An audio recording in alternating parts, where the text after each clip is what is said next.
तुभ्यं नमः सकलमङ्गलकारकाय।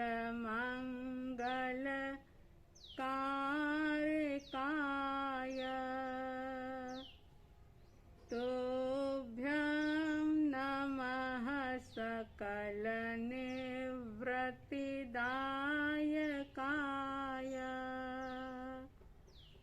तुभ्यं नमः सकलकर्म विनाशकाय। तुभ्यं नमः सकलतत्त्वनिरूपकाय।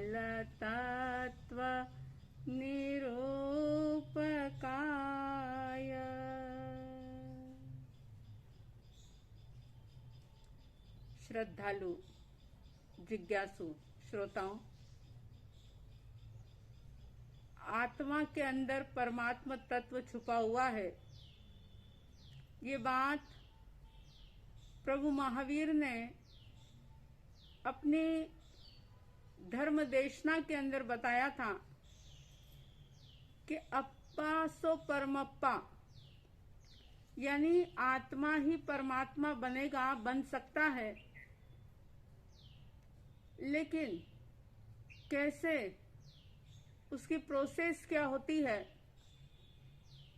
ज्ञानी जन कहते हैं कि परमात्मा बनने की सबसे पहली सीढ़ी, या यूं कह दूं कि मोक्ष मार्ग में बढ़ने का सबसे पहला चरण अगर कोई है तो वो है सही दृष्टिकोण, जिसे शास्त्र की भाषा में सम्यक दर्शन कहा जाता है। जब व्यक्ति सही दृष्टि को पा लेता है, यानी कि उसकी दृष्टि, उसकी सोच जब निर्मल हो जाती है, सत्य और तथ्य को जब वो जान लेता है, तो फिर वो भ्रमित नहीं होता। फिर वह सच्चे सुख के जो साधन है, जो मार्ग है, उसी की तरफ आगे बढ़ता है। और मोक्ष मार्ग की तरफ आगे बढ़ने के लिए, और न केवल मोक्ष मार्ग की तरफ, बल्कि इस सांसारिक जीवन के अंदर रहते हुए भी कैसे शांति और आनंद का जीवन जिया जाए, इसके लिए समता षोडशी की चर्चा आपके सामने चल रही है। तीसरी गाथा चल रही है। तीसरी गाथा जिसमें आप सुन रहे हैं, पर नहीं तुझसे कहता कुछ भी, सुख दुख का कारण नहीं हो, करके मूढ़ कल्पना मिथ्या, तू ही व्यर्थ आकुलित हो। धन से, वैभव से सुख मिलता है, ये सोच व्यक्ति को व्याकुल बनाती है। ये सोच ही गलत है, और जहां गलत सोच होती है वहां पर व्यक्ति निश्चित रूप से दुखी बनता है, व्याकुल बनता है। फिर चाहे उस दुख का कारण वो किसी दूसरे को मान ले, किसी पर भी दोषारोपण कर दे, लेकिन ज्ञानी कहते हैं कि धन वैभव, कोई भी पर पदार्थ ना तो तुम्हारे सुख का कारण हो सकता है और ना ही तुम्हारे दुख का कारण हो सकता है। सुख और दुख दोनों सिर्फ और सिर्फ आपकी कल्पना मात्र होती है। अगर जिस पदार्थ में आपने मान लिया कि इससे मुझे सुख मिलता है,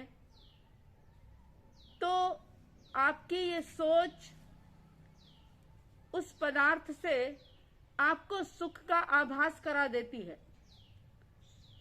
व्यर्थ की कल्पनाओं में उलझ करके व्यक्ति दुखी होता है। जरा सोचो कि अगर धन से, वैभव से या पर पदार्थ से ही सुख मिल सकता या पर पदार्थ ही दुख का कारण होता, तो फिर ऋषि मुनि अनुभवी इस पर पदार्थ को त्यागने की या उसके प्रति जो आसक्ति है उसको छोड़ने की बात नहीं कहते। अगर हम परमात्मा महावीर की बात करें तो आप देखो कि भगवान महावीर का जन्म, वर्धमान कुमार का जन्म राजमहल में हुआ था और एक ऐसे परिवेश में उनका जन्म हुआ जहां पर किसी भी चीज की, भौतिक वस्तुओं की, पर पदार्थों की, पुद्गल की कोई कमी नहीं थी। सब कुछ जन्म से ही मिला हुआ था। आप लोगों को तो मेहनत करके कमाना पड़ता है, लेकिन वर्धमान कुमार को सारी चीजें जन्म से प्राप्त हुई थी।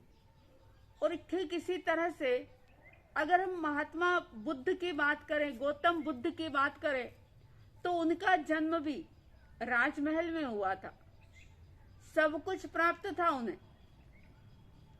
वर्धमान कुमार की और गौतम बुद्ध की सुंदर पत्नी थी, उनके बच्चे थे।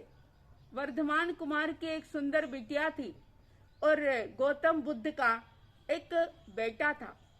लेकिन दृष्टि खुल गई, ये बात समझ में आ गई कि मेरा सुख या दुख ना वैभव में है, ना पत्नी में है, ना बच्चों में है। यानी राजमहल, धन, वैभव, पद या प्रतिष्ठा, परिवार या बच्चे, कोई भी मुझे सुखी नहीं कर सकते और कोई भी मुझे दुखी नहीं कर सकते। ये सुखी और दुखी होना ये व्यक्ति की सिर्फ कल्पना मात्र होती है।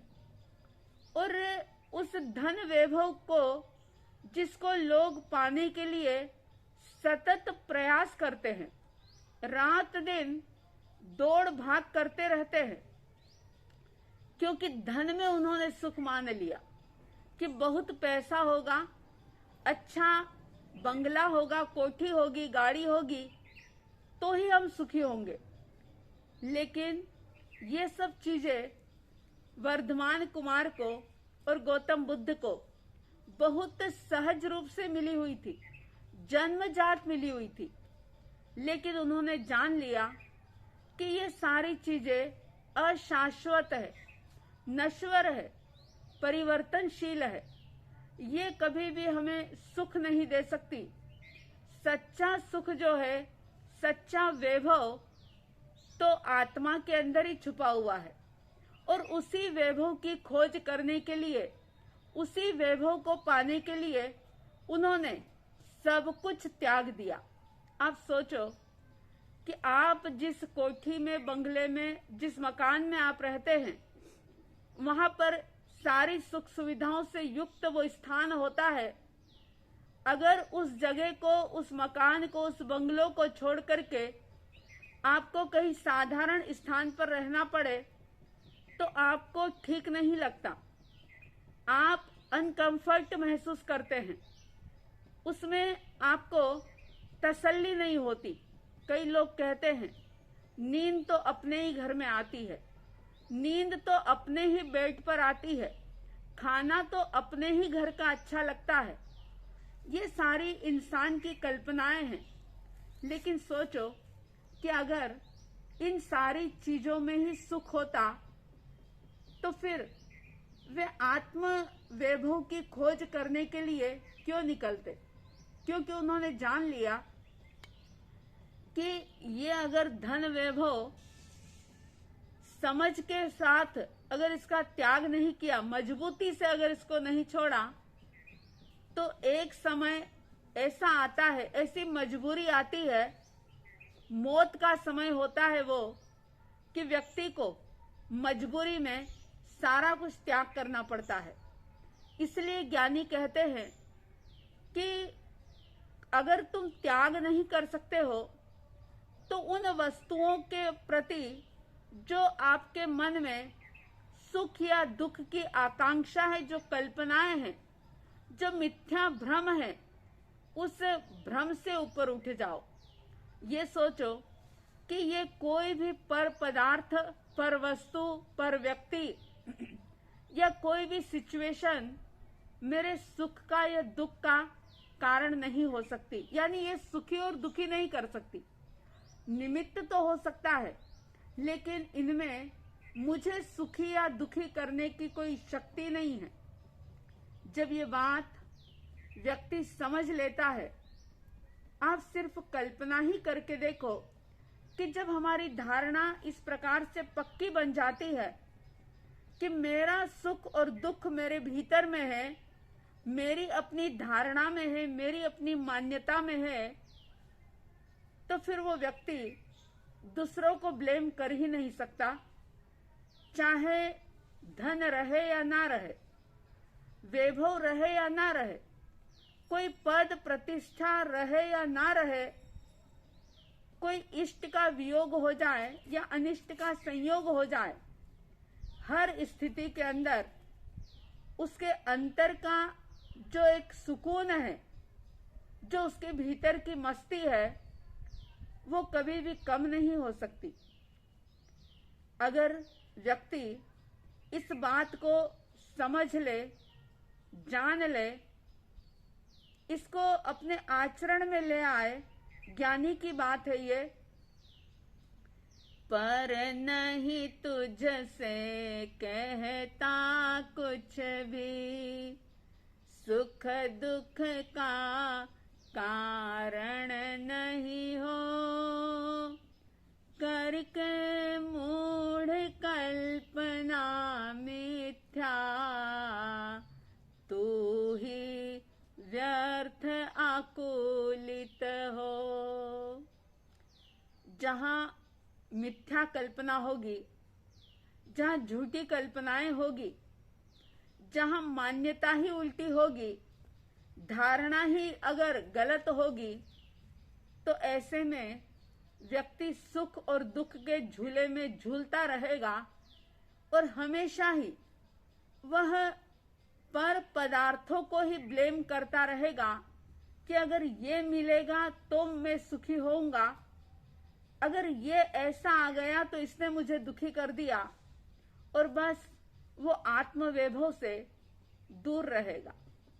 और ज्ञानी कहते हैं कि जिसने इस अनादि की जीवन यात्रा में अगर आत्मवैभव को नहीं जाना, इस अनमोल चोले को, नर जीवन को पाकर के भी, जिनेश्वर परमात्मा का धर्म पाकर के भी अगर आत्म वैभव को नहीं समझा और बाह्य वैभव कितना भी इकट्ठा कर लिया, तो वो ज्ञानियों की नजरों में सारा वैभव धूल है।